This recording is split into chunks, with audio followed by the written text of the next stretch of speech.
Husker du julekrybberne?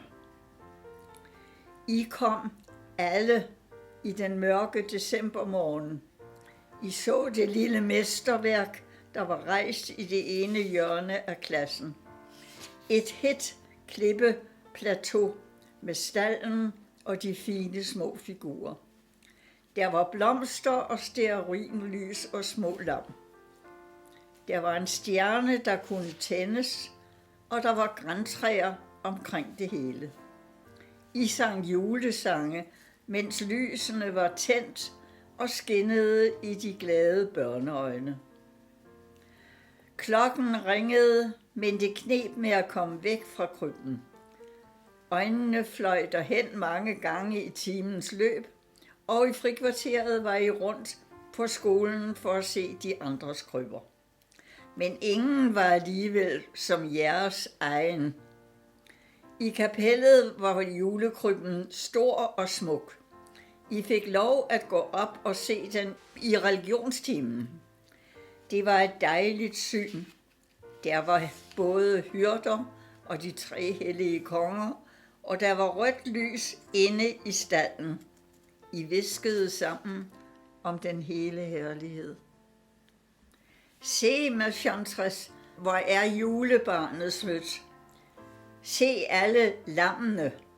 Machantres, Karen siger, Jesusbarnet ligner hendes lillebror.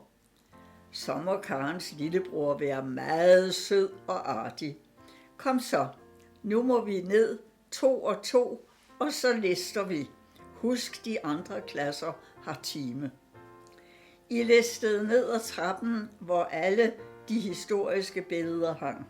Tyre Danebod og Finderup Lade og Christian den 4. på Trefoldigheden og alle de andre ned igennem den lange gang og over forbi det store maleri af Jeanne d'Arc. Klasselærerinden tegnede julelys øverst på tavlen. 1 for hver dag til juleaften. Hver morgen blev et nyt lys tændt. Rækken af de slukkede blev kortere og kortere. Julen var nær. Til sidst var der kun 3 tilbage. Næst sidste dag. Overlærerinden kom med karakterbøgerne. I rejste jer. Bonjour, ma chère maîtresse. Spændt forventning var du gået op. Fik du de skøjter, far havde lovet dig, hvis du havde fine karakterer? Margrethe Duksen havde kun UG- i geografi. Trøsteløs sorg, og Elses opførsel var ikke så god. Hun pjankede for meget, men begge pensionærerne, Gurli og Annelise, var gået op. Deres forældre boede henholdsvis i Kolding og Aalborg. Det blev herligt at komme hjem med sådan en overraskelse. Det blev din tur. Den er jo pæn, du er gået op. Du lå over hele ansigtet, julen var reddet. I skrivetimen skrev I julekort til far og mor. Kære far og mor, I ønskes en rigtig glædelig jul. Ikke det, I ønskes fy, men far og mor forstod nok meningen. Det var din allerførste julegave. Du lærte glæden ved at give. Sidste dag, julefest, lys i klassen og oplæsning af julehistorier. Lege og sange, Clarks julebog, grangrene, tegninger på tavlen. I snød lidt og tændte alle lysene på tavlen, selvom der endnu manglede en dag til den skønneste aften i hele året. Pulten blev tømt, kitlerne skulle med hjem. Der var latter og støj ude på gangen. Det var tilladt, det var jo jul. Det sneer, råbte en eller anden.